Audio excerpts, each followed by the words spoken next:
Είμαστε η Λία και ο Μάρκος και είμαστε εδώ για να γυρίσουμε διαφημιστικό για την Red Bull. Όταν γυρνάς από μια κουραστική μέρα στη δουλειά ή στο σχολείο και ξαφνικά εμφανίζεται ένα Red Bull, μην διστάσεις να το δοκιμάσεις. Το Red Bull σου δίνει ενέργεια. Τις περισσότερες φορές σε τρελαίνει. Το Red Bull είναι ποτό ενέργειας και όταν το πίνεις γίνεται αυτό. Και όχι αυτό. Κάτω. Το Red Bull περιέχει ταυρίνη, γλουκουρονολακτόνη, ότι είναι και αυτό, καφέινη και, το σημαντικότερο, βιταμίνες! Το Red Bull δεν σκοτώνει. Τώρα τι κάνουμε? Τίποτα.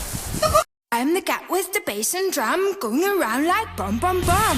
Προσοχή, το Red Bull. Fail! Αυτό ήταν το πιο μεγάλο fail του κόσμου. Θα το βγάλεις και το ξανακάνεις. I'm the cat with the bass and drum going around like bum bum bum. What's moving? I'm moving.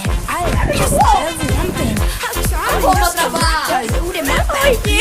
Δεν πάτησα και πήγα μέσα. Όταν είσαι πολύ and then I go bum bum. Growing up in the dark and the night and so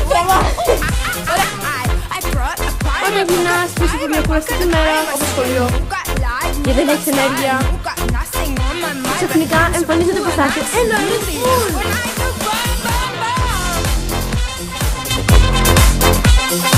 Το Red Bull σου δίνει και ενέργεια. Μπορείς να σε τρελάνει λίγο. Ξέρω την αλήθεια.